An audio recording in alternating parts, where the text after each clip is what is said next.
सरकार अन्याय कर रही है। ये सबसे बड़ी लोकतंत्र और संविधान की हत्या है, क्योंकि जो व्यक्ति वोट देने का जो निष्पक्ष अधिकार है वो अधिकार खत्म हो रहा है। ये वोट देना सिर्फ एक धोखा है। वो जिस उम्मीदवार को, जिस पार्टी को जो व्यक्ति वोट दे रहा है उसका वोट उसको जाता ही नहीं है, कहीं दूसरी जगह जा रहा है। मतलब ये सरकार फर्जी वोटों से मशीन में डाल के उससे जीत हासिल कर रही है। मोदी जी है तो करप्शन मुमकिन है, मोदी जी है तो भ्रष्टाचार मुमकिन है, मोदी जी है तो रेप मुमकिन है।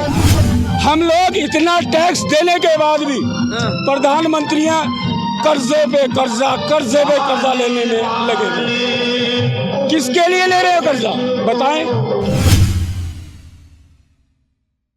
तो दोस्तों नमस्कार, स्वागत है आप सबका दर्शक न्यूज़ 24 में। बता दें कि आज हम देश की राजधानी दिल्ली के धरना स्थल जंतर मंतर पर मौजूद है। दोस्तों बता दें कि अभी हाल ही में ट्रक ड्राइवरों पर आए हुए नए कानून का कहर थमा नहीं था कि ऐसे में बता दें कि ईवीएम बैन को लेकर दिल्ली के धरना स्थल जंतर मंतर में भारी आक्रोश लोगों में देखने को मिला। यानी कि लोगों का कहना यह है कि आने वाला लोकसभा चुनाव 2024 से पहले ईवीएम पूरी तरह से भारत में बैन हो जाना चाहिए। यानी कि आने वाला लोकसभा चुनाव 2024 सीधा का सीधा बैलेट पेपर पर होना चाहिए। दोस्तों कहीं ना कहीं इन दिनों भारतीय जनता पार्टी की सरकार कभी अपने नए कानून को लेकर या फिर तमाम अपने सवालों के घेरे में घिरते हुए नजर आ रही है। उसका जो खामियाजा है कुछ इस तरह से देखने को मिल रहा है कि बता दें कि लोग बाग सड़कों पर उतरने के लिए मजबूर हो गए। आप हमारे साथ देख पा रहे होंगे, हमारे साथ देख सारे इनसे बातचीत करने का प्रयास करते हैं कि हाथों में तिरंगा और मूंछों की शान लिए ये इन दिनों दिल्ली के धरना स्थल जंतर मंतर पर क्या कर रहा है, इनसे बातचीत करने का प्रयास करते हैं। क्या शुभ नाम हुआ सर? मेरा नाम सर भगवान सिंह है, मैं हाड़ौती राजस्थान से। जी सर, हाथ में तिरंगा और मूंछों में ताव, आज दिल्ली के धरना स्थल जंतर मंतर पर क्यों? सर तिरंगा हमारे हाथ में है तो समझ जाना चाहिए कि हम त्यागी और बलिदानी हैं जी, और देश के रक्षक हैं, इसलिए तिरंगा मेरे हाथ में है। जी सर। और इस देश के अंदर बच्चे को अगर किसी भी पंचायत में जाना है तो उसके हाथ में इस देश का तिरंगा होना चाहिए। बिल्कुल, क्योंकि पंचायत कोई भी हो, पंचायत इस देश के लिए होती है, तो तिरंगे को सम्मान होना चाहिए। पीएम सिंह जी स्टेज पर आए। अभी अपने अधिकार मांगने के लिए भिन्न जगहों के लोग आकर धरना दे रहे हैं। पूरे जंतर मंतर पे आपको तिरंगा नजर आ रहा है। जेडी सिंगर साहब का कौन है ये और किससे क्या लेने आए हैं? आधार कार्ड पहचान नहीं है। तो किस उद्देश्य से आना हुआ सर आज इस जगह पर आपको? इस देश के अंदर निर्वाचन प्रक्रिया इस देश के संविधान को, इस देश के संविधान के मौलिक अधिकारों को निगल रही है। तो इस वजह इस देश को, संविधान को और मानव जीवन को बचाने के लिए तिरंगा हाथ में लेके घर से निकले। तो कहीं ना कहीं जो ईवीएम को लेकर धरना दिया जा रहा है, तो क्या उसी धरने में आप सम्मिलित हैं, यानी कि ईवीएम पर बैन लगना चाहिए? सर तिरंगा हाथ में लेके निकले हैं, ईवीएम है, वन रंग वन पेंशन है, महिलाओं के साथ दुराचार होने के बाद भी न्याय नहीं है। तो इस देश के अंदर संविधान भी स्थापित हो, न्यायपालिका भी स्थापित हो, चुनाव प्रक्रिया भी पारदर्शिता से स्थापित हो, और ये होगा तभी मानव जीवन सुरक्षित हो पाएगा। नहीं तो लोकतंत्र से चुने हुए प्रधानमंत्री कोई 50 लाख करोड़ रुपया कर्जा ले रहा है तो कोई 1.5 लाख करोड़ रुपया कर्जा ले रहा है, कर्जे पे कर्जा ले रहे हैं, देश को बेच रहे हैं। सर एक बात आपने महिलाओं की सुरक्षा को लेकर कही, तो आप देख पा रहे हैं कि भारत सरकार इन दिनों महिला सशक्तिकरण, बेटी बचाओ बेटी पढ़ाओ जैसे अभियान दे रहे हैं, तो आप कह रहे हैं कि महिला सुरक्षित नहीं है? देखिए आपके मीडिया के माध्यम से ही बहुत सी खबरें चली थी, हमारी बच्चियों को रोडों पे पीटा गया। कौन थे वो पीटने वाले, घसीटने वाले? अपनी बात रखने का अधिकार संविधान देता है,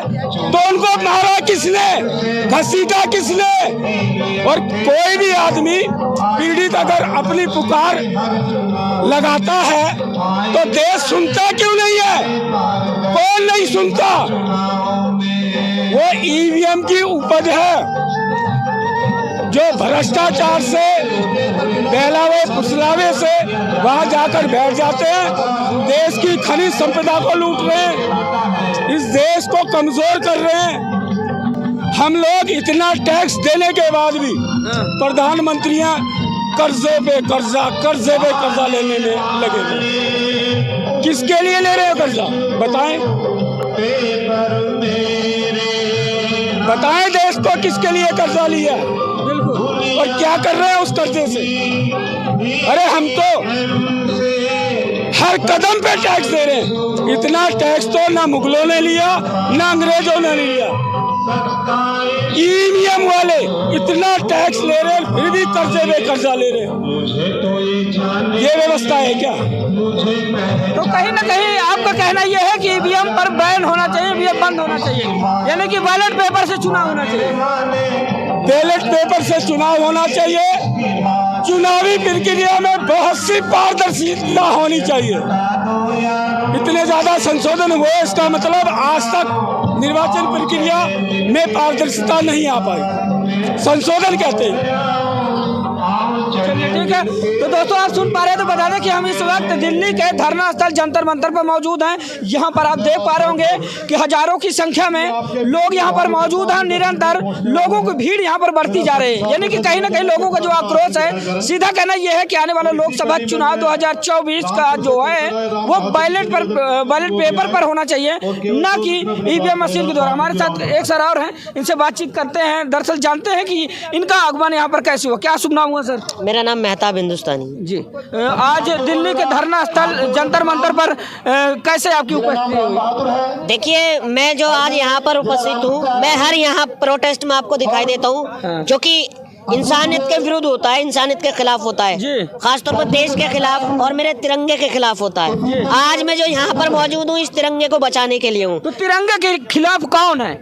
तिरंगे के खिलाफ यही लोग हैं जो सत्ता में बैठे हुए हैं। तिरंगे के खिलाफ जो घपले घोटाले ईवीएम में हो रहे हैं यही हैं। तो तिरंगे के खिलाफ बिल्कुल है। आप देख रहे हैं कितने लोग हैं यहाँ पर। ये तिरंगा झंडा है, इससे ही हमें ऑक्सीजन मिलता है, यही हमारी शान है। इसके लिए हमने कुर्बानियां दी थी, इसी के लिए हमने अपने खून की आहुति दी थी। किसी पे एक पे दिखाई दे रहा आपको तिरंगा? अगर सभी पे तिरंगा झंडा हो ना, यही खाली एक तिरंगा झंडा ना उनकी हवा निकाल देगा। इतना बड़ा मैसेज जाता है इससे, मगर नहीं, हम बचे हुए हैं। हमने अपना अलग गुट बना रखा है, अपना झंडा अलग ले रखा है, दलित ने अलग ले रखा है, मुसलमान ने अलग ले रखा है, समाजवादी ने अलग ले रखा है। हमें अगर उनको हराना है तो सबको तिरंगे के नीचे आना पड़ेगा जी। तब कहीं ना कहीं कहने का मतलब सत्ता पे तो इस समय भारतीय जनता पार्टी है, तो तिरंगे का सम्मान नहीं करती। देखिए, सम्मान तो उन्होंने कभी भी किया ही नहीं। खाली सम्मान वो जो करते हैं ना, वो खाली अपनी पॉलिटिक्स कुर्सी चमकाने के लिए करते हैं। 52 साल तिरंगा नहीं लहराया, उनको क्या एतराज था? क्या ये हमारे देश का झंडा नहीं है? तो इस वक्त जो है हमें देश को बचाने की, देश की बेटी को, देश के किसान को, देश के जवान को और देश के बेरोजगार युवा को बचाने की जरूरत है। और ईवीएम पर बैन हो जाता है तो मैं गारंटी से कह रहा हूँ, ये मेहताब हिंदुस्तानी की गारंटी है। मोदी जी की तो हो या ना हो, मैं अपनी गारंटी दे रहा हूँ। क्यों मोदी की गारंटी नहीं? मोदी है तो मुमकिन है। 10 साल में कितनी गारंटियां आई उनकी और कितनी चली गई, कोई मुमकिन नहीं है। मोदी जी है तो करप्शन मुमकिन है, मोदी जी है तो भ्रष्टाचार मुमकिन है, मोदी जी है तो रेप मुमकिन है। ऐसा कैसे कह सकते हैं? बताइए, बेटी पढ़ाओ बेटी बचाओ जैसे अभियान चल रहा है, महिला सशक्तिकरण जैसे अभियान चल रहे हैं, आप कह रहे हैं कि बेटी बचाओ बेटी पढ़ाओ का जो ये नारा दिया था इन्होंने, आप पत्रकार हैं, समझदार हैं, उन्होंने इसका शोषण किया, उन्होंने इसका अपमान किया है सिर्फ अपनी कुर्सी के लिए। इन्होंने ये अपनी कुर्सी के लिए। चलिए ठीक है, ये एक सर है, इनसे बातचीत करते हैं। क्या शुभ नाम हुआ सर? मैं अरविंद जैन फ्रॉम जोधपुर राजस्थान। राजस्थान से? हाँ। मतलब ये बताइए, जैसे कभी एक भाई साहब कह रहे थे कि महिला सुरक्षित नहीं है, हाँ, तो अभी सरकार जो बेटी बचाओ बेटी पढ़ाओ महिला सशक्तिकरण जैसे अभियान चला रही है भारतीय जनता पार्टी, आप कह रहे हैं बहन बेटियां सुरक्षित नहीं है। ऐसा है कि ये जो मोदी जी कहते हैं नारी शक्ति वंदन और महिला सशक्तिकरण, ये इनकी नारों की पोल यहाँ पे खुल जाती है। ये आप देखिए, ये फोकस करें, यहाँ तस्वीरों में देख पा रहे हैं, ये है बेटी बचाओ बेटी पढ़ाओ और महिला सशक्तिकरण का सीधा उदाहरण जो कि ये दिखा रहे हैं। आप तस्वीरों में देख पा रहे हैं, ये इनके हाथ में एक पोस्टर है और इन पोस्टरों में मैं बताना चाहूंगा कि भी हाल ही में वाराणसी में IIT की छात्रा से गैंगरेप करने वाले ये तीनों आरोपी हैं। कुणाल पांडे संयोजक बीजेपी IT सेल वाराणसी महानगर, सक्षम पटेल सह संयोजक VIP IT सेल वाराणसी महानगर, आनंद उर्फ अभिषेक चौहान कार्य समिति सदस्य बीजेपी IT सेल वाराणसी महानगर। तो ये सब दिखाने की क्या जरूरत है? ऐसा है कि मैं इसलिए ये दिखा रहा हूँ कि नवंबर के फर्स्ट वीक में इन्होंने गैंगरेप किया और 5 दिन के अंदर अंदर पुलिस ने इनका खुलासा कर दिया, मगर फिर भी 55 दिन क्यों लगे पुलिस को इनको गिरफ्तार करने में? उसके पीछे उसका कारण क्या है कि यही व्यक्ति जो गैंगरेप करने के बाद में मध्य प्रदेश में चुनाव प्रचार कर रहे थे, इनको चुनाव प्रचार करवाने के लिए गिरफ्तार नहीं किया गया। दूसरी तरफ देखो संजय सिंह और जो आम आदमी पार्टी के संजय सिंह और मनीष सिसोदिया जैसों को गिरफ्तार किया जाता है क्योंकि वो प्रखर वक्ता है, उनको चुनाव प्रचार से रोकने के लिए गिरफ्तार किया जाता है, और इनको गिरफ्तार नहीं किया जाता क्योंकि इनसे चुनाव प्रचार करवाना है। जो व्यक्ति जो नरेंद्र मोदी नारी शक्ति वंदन महिला सशक्तिकरण की बातें करते हैं मगर ये दुष्कर्मियों को बचाने का कार्य करते हैं, ये खाली एक ही घटना नहीं है। इससे पहले आपने देखो ब्रजभूषण के मामले में मतलब वो पहलवानों के साथ दुर्व्यवहार किया गया, हाथरस में आदिवासी को जिंदा जला दिया गया, मणिपुर के अंदर नंगा घुमाया गया, और ये बनारस की ये घटना, मतलब ये सरकार महिला विरोधी है, ये बात निश्चित हो चुकी है। ये सरकार महिलाओं आज दिल्ली के धरना स्थल जंतर मंतर पर आने का क्या उद्देश्य हुआ? ये जंतर मंतर, ये सरकार अन्याय कर रही है। ये सबसे बड़ी लोकतंत्र और संविधान की हत्या है, क्योंकि जो व्यक्ति वोट देने का जो निष्पक्ष अधिकार है वो अधिकार खत्म हो रहा है। ये वोट देना सिर्फ एक धोखा है। वो जिस व्यक्ति मतलब जिस उम्मीदवार को जिस पार्टी को जो व्यक्ति वोट दे रहा है उसका वोट उसको जाता ही नहीं है, कहीं दूसरी जगह जा रहा है। मतलब ये सरकार फर्जी वोटों से मशीन में डाल के मतलब उससे जीत हासिल कर रही है। तो कहने का मतलब अब लोकतंत्र और संविधान बचाने के लिए ईवीएम को हटाना जरूरी है। जो विकसित देश है, जापान है, जर्मनी है, अमेरिका, जिन्होंने ईवीएम का आविष्कार किया उन लोगों ने भी अब ईवीएम को हटा दिया, वो भी बैलेट पेपर से चुनाव करवाते हैं। तो फिर भारत में ये साजिश क्यों हो रही है? यानी कि आपके राजस्थान में भारतीय जनता पार्टी ने प्रचंड जीत दर्ज करते हुए भजनलाल शर्मा को मुख्यमंत्री बनाया फर्जी तरीके से। ऐसा है कि ये सब ईवीएम का झमेला है। ये चीजें मध्य प्रदेश में तो स्पष्ट हो चुकी है, सब प्रमाण सामने आ चुके हैं। बहुजन समाज पार्टी का एक उम्मीदवार, उसको ईवीएम से बिल्कुल 0 वोट मिला, उसके परिवार में 50 मेंबर थे, उसका खुद का वोट उसको नहीं मिला। इसका मतलब क्या है? इसका मतलब है कि ईवीएम के अंदर जो है सब ये घोटाला है, ये क्लियर स्पष्ट हो गया है। जब जनता को इतना डाउट है तो बैलेट पेपर से चुनाव करवाने में दिक्कत क्या है? बैलेट पेपर से चुनाव होना चाहिए, न्याय होना चाहिए। तो कुल मिला के ईवीएम पर बैन होना चाहिए। ईवीएम पर बैन होना चाहिए, बिल्कुल। लोकसभा चुनाव 2024 जो है बैलेट पेपर पर होना चाहिए। बिल्कुल बैलेट पेपर से होगा। मैं तो एक दूसरा पोस्टर है मेरे पास। मेरा जो सबसे बड़ा मकसद है, ये आप थोड़ा सा दिखा दीजिए। यहाँ पर आप देख सकते हैं इंडिया अवार्ड इलेक्शन 2024 क्यों अवार्ड करना चाहते हैं? मैं इंडिया गठबंधन के सभी पार्टियों से, कांग्रेस और आम आदमी पार्टी वगैरह सभी पार्टियों से निवेदन करता हूं कि उनको आर या पार की लड़ाई लड़नी होगी। ये सरकार हठधर्मिता है। इस सरकार में हठधर्मिता से कोई उम्मीद नहीं है कि ये आपकी मांग मानेगी। तो उनको क्लियर ये कहना चाहिए कि अगर अब ईवीएम से चुनाव होता है तो हम इस चुनाव में पार्टिसिपेट नहीं करेंगे, हम इस चुनाव का बहिष्कार करते हैं। जब चुनाव ही नहीं होगा तो मतलब तो सभी 545 सीटों पर बीजेपी को निर्विरोध विजय घोषित किया जाएगा। देश में वैसे भी अघोषित रूप से लोकतंत्र समाप्त हो चुका है, तो अब ये क्लियर कट आप ये कह दो हमने लोकतंत्र समाप्त कर दिया, विदेशों में आपके नाम का डंका बच जाएगा कि भारत में लोकतंत्र समाप्त हो गया, भारत में इस बार चुनाव नहीं हुआ क्योंकि किसी भी पार्टी ने चुनाव लड़ने से मना कर दिया। अरे भाई आप, मैं कांग्रेस से कहना चाहता हूं, आप ऐसा चुनाव क्यों लड़ना चाहते हो जिसका पहले से ही निश्चित है आपकी हार सामने नजर आ रही है। वो लोग स्पष्ट कह रहे हैं कि हम 400 प्लस लाने वाले हैं और ईवीएम से चुनाव हुआ तो 400 प्लस होगा उनका। कांग्रेस की हार पक्की है, तो क्यों लड़ना चाह रही है कांग्रेस चुनाव जिसमें हार पक्की है? तो आप मना कर दीजिए, हमें अगर ईवीएम से चुनाव लड़ना होता है तो हम इसमें पार्टिसिपेट नहीं करते हैं, अवॉइड, हम इलेक्शन का अवॉइड करते हैं, हम इसको पार्टिसिपेट नहीं करेंगे। मैं सभी विपक्षी पार्टियों से निवेदन करता हूँ। आपने विपक्षी नेताओं को आमंत्रित भी किया था लेकिन वो तो आए नहीं। ऐसा है कि यही तो है सबसे बड़ा आश्चर्य की बात है कि मतलब जो इनको मतलब ये एक आधे अधूरे मन से चुनाव लड़ना चाह रहे हैं। इनके अंदर जीत की जो इच्छा शक्ति है, वो जिजीविषा है, वो नहीं है। ये न्याय यात्रा करने से कोई मतलब नहीं निकलेगा। सबसे बड़ी अन्याय तो ईवीएम का हो रहा है। सबसे पहले आप खुल के ईवीएम बंद करो, उसके बाद में न्याय यात्रा निकालो। दूसरे मुद्दों पर न्याय कहाँ मिलेगा? जब आप चुनाव ही हार जाओगे तो कहाँ से न्याय मिलेगा?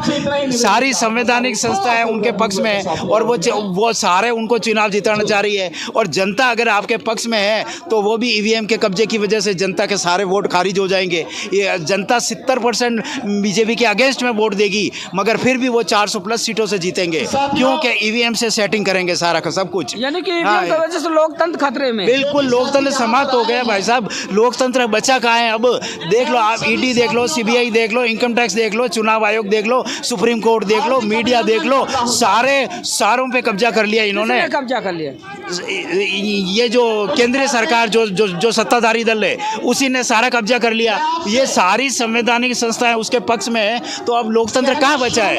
लोकतंत्र तो समाप्त हो चुका है। अघोषित रूप से देखा जाए तो लोकतंत्र समाप्त हो गया अभी। और अगर ये विपक्षी पार्टी है सारा अगर अवॉइड कर देगी तो घोषित रूप से लोकतंत्र समाप्त हो जाएगा और यही होगा, और तभी तो इनका विदेशों में डंका बजेगा। ये विदेशों में जाएंगे। अगर विपक्षी पार्टियां चुनाव, अगर लोकसभा चुनाव 2024 अवॉइड कर देंगी तो वो तभी विदेशों में फिर बीजेपी का डंका बजेगा कि देखो हमने लोकतंत्र समाप्त कर दिया। विदेशों में इनकी बहुत इज्जत होगी कि ये देखो ये ऐसा प्रधानमंत्री मोदी है जो भारत का सबसे बड़ा लोकतंत्र था, इसने समाप्त कर दिया, इसका श्रेय मोदी को जाता है। विदेशों में डंका बजेगा इनका। और अभी हाल ही में गृह मंत्री अमित शाह के द्वारा लाए गए नए फैसले धारा 106(2) को लेकर जिस तरह से पूरे देश में अफरा तफरी का माहौल बन गया था, तो उसको लेकर क्या कहेंगे ड्राइवर कानून के बारे में? तो यही तो बात है, इन्होंने 146 सांसदों को इसीलिए निलंबित किया कि ताकि हम अकेले बैठ करके अंधा कानून है वो उसको पास कर सके। हिट एंड रन नहीं, आप ये सोचिए हिट एंड रन कानून है क्या मतलब है? सजा का प्रावधान तो पहले से ही था। आपने मतलब कोई भी अगर एक्सीडेंट हो जाए तो उसके मृत्यु से पुलिस वालों और नेताओं को कमाई कैसे की जाए, इसके लिए इन्होंने इंतजाम किया। तो ठीक है दोस्तों, बता दें कि आज हम देश की राजधानी दिल्ली के धरना स्थल जंतर मंतर पर मौजूद है। बता दें यहाँ पर ईवीएम को लेकर काफी बड़ा धरना प्रदर्शन चल रहा है, जिसमें अलग अलग राज्यों से अलग अलग जिलों से चलकर तमाम लोगों की उपस्थिति है। लोगों को कहना यह है कि निरंतर जो आने वाला लोकसभा चुनाव 2024 और बैलेट पेपर पर होना चाहिए, नहीं कि लोकसभा चुनाव 2024 से पहले ईवीएम पर पूरी तरह से बैन हो जाना चाहिए। फिलहाल आप लोगों की राय क्या है कमेंट के रूप में जरूर बताइए। मिलते हैं किसी दूसरी खबर में, तब तक के लिए नमस्कार, जय हिंद।